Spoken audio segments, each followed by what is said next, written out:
Hey there, I'm Ellie Everts, and today I'm going to be showing you how I made Mew Minto's dress from Tokyo Mew Mew. Mew Minto has the most fitted of all of the Mew's costumes. This dress fits snugly to the body except for a slight flare at the hem. It features a straight neckline and hemline with notches at most of the seams. I'm going to be making this dress out of a robin's egg blue polyester dupioni with a cotton lining and a duct canvas structure. Let's go ahead and get started.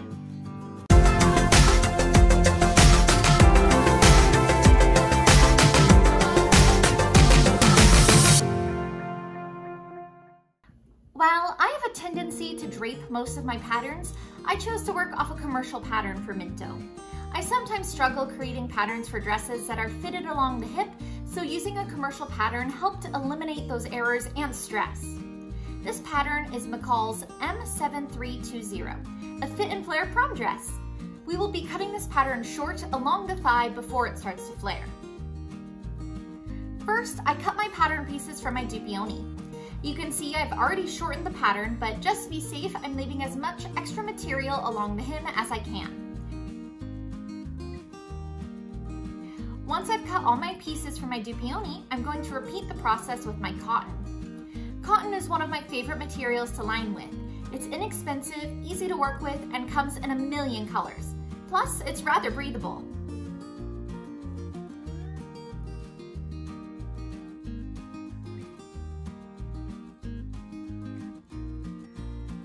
Once the cotton is cut, I'm going to cut the same pieces from my duct canvas. Duct canvas is a stiff material that I'm using to give our dress some structure and body.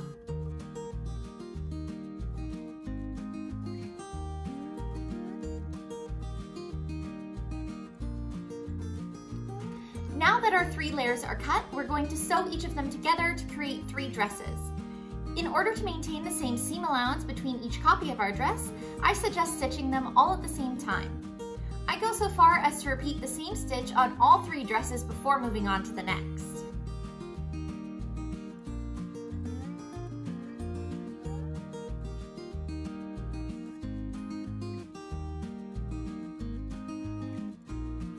With 3 dresses in hand, I went to my dress form to test the fit of my duck canvas layer. This is the layer with the least amount of give, so if you need to make fit alterations, you'll want to make them on this layer first. Clearly, my duck canvas layer was way too big, so I pinned the places where I wanted to take it in, the center back and the 2 side seams.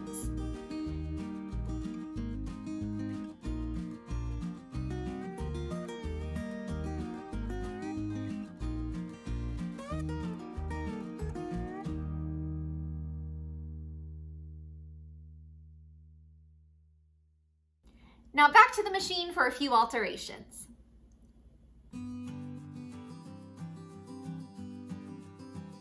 Now that the base fit was a bit better, it's time to fine-tune my dress. I took in a little bit of fabric beneath the bust.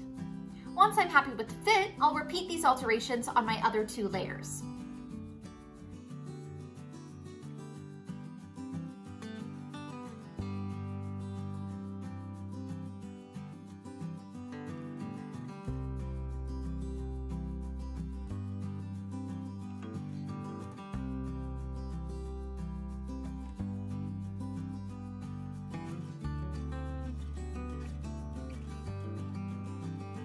With the fit of our dress perfected, we can start adding details and finishing elements.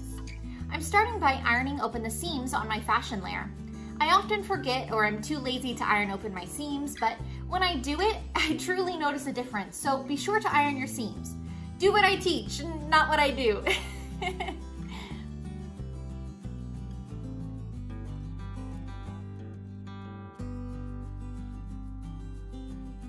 Tokyo Mew Mew's costumes might seem random, but they have elements that tie them all together.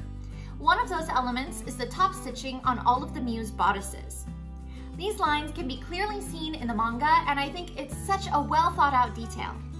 I could practically write an essay on how smart Tokyo Mew Mew's costume design is, but that's for another day. To add this top stitching to my Minto costume, I'm simply stitching right next to all of my seam lines. I do this for all the seams on my fashion layer, besides from the one that I'm going to put the zipper in, which for me is the right side seam.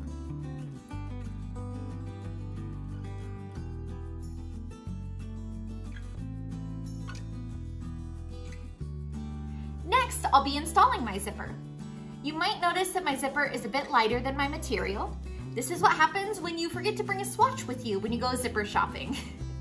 Thankfully, since this is an invisible zipper, it will be almost completely hidden save for the zipper pull. I install the zipper like I do any other. One side first, then the other.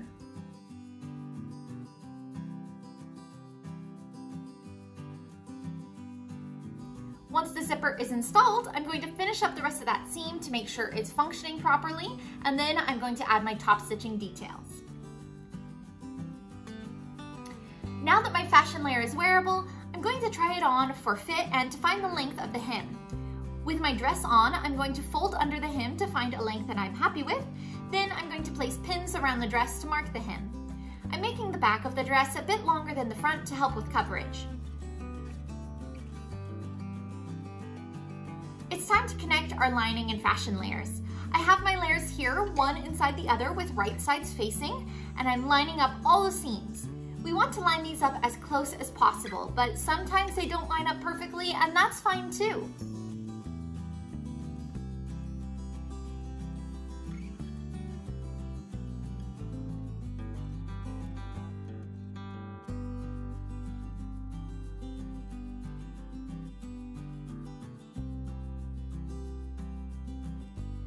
Once the hem is lined up, I'm going to stitch all the way around the hem. I've inside outed my dress and pressed my hem. Now I can begin adding notches. I went through some trial and error trying to find the best way to create these notches and settled on this as the easiest and prettiest method. Using a ruler, I mark 1.5 inches up my seam, and then I seam rip both the fashion and lining layer. Now I can turn in my corners to create a more pronounced V.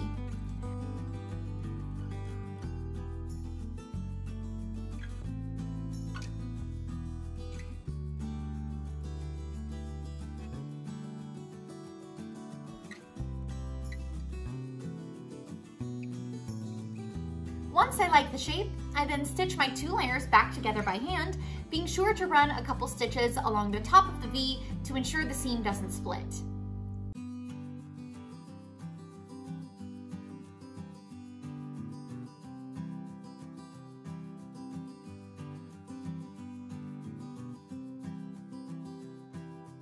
Now that my fashion layer is finished, I can add in my duct canvas layer. First, I'm going to trim the extra length off the hem of my duct canvas layer.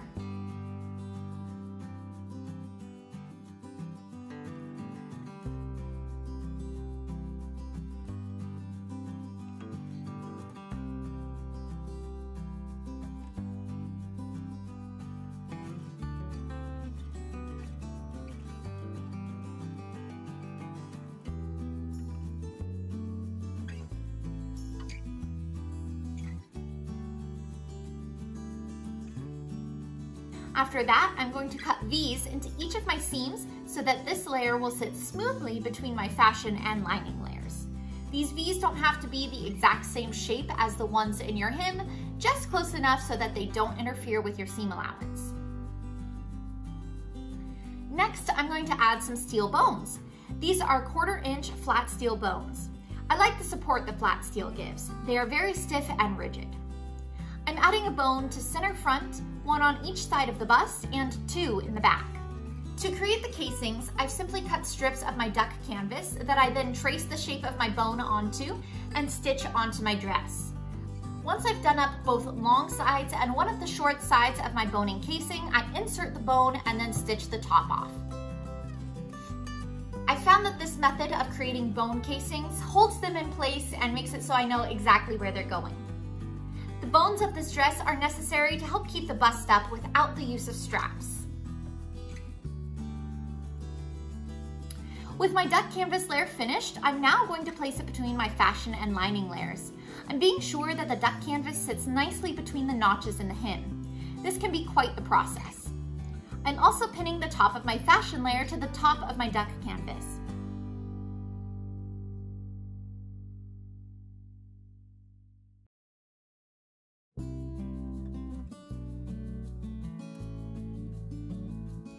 Once the duck canvas is seated nicely, I'm also going to pin my zipper to it. Sewing the zipper to this layer strengthens the duct canvas layer and helps keep it in place.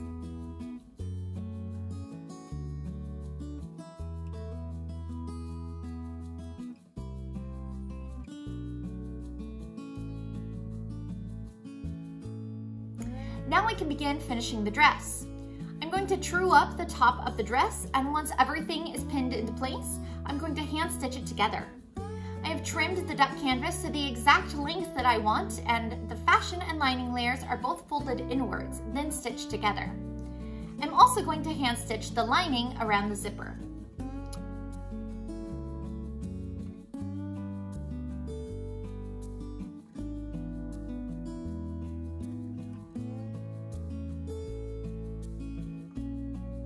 And now the dress is finished. While Minto's dress isn't something that I would wear in everyday life or that I would even choose normally for cosplay, I think it turned out pretty cool. I also really like the look of the robin's egg blue dupioni. Dupioni is usually made of silk, so I thought that this fabric choice really suited Minto. If you're curious how I make my accessories for my Mew Mew costumes, go ahead and click the link up above. This video shows how I made the accessories for my Mew Ichigo costume, and most of the accessories are pretty much the same for all of the Mew Mews. Let me know in the comments below if you plan on cosplaying Mew Minto. I would love to see photos of not only your Mint cosplay, but any of your Mew Mew cosplays. I absolutely love seeing Mew Mew costumes, so if you've made one, be sure to link it in the comments, or you can shoot me a DM on Instagram, and I would love to take a look at your costumes. If you enjoyed watching this video, be sure to hit the like button. That way I know that you liked it and I can make more content like this in the future. Of course, don't forget to also subscribe so that way you know when my next video comes out. Now, I kind of mentioned it earlier, but I do have an Instagram where I am posting new photos all the time, and I love to interact and comment on other people's photos as well. So if you have an Instagram and you want to talk with me a little bit more, be sure to go follow me on there. My username is @EllieEverts, just like it is here.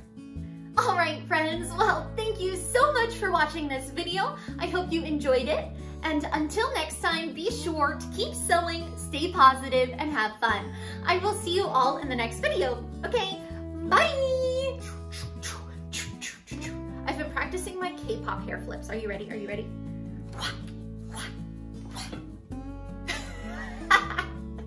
Okay, bye guys.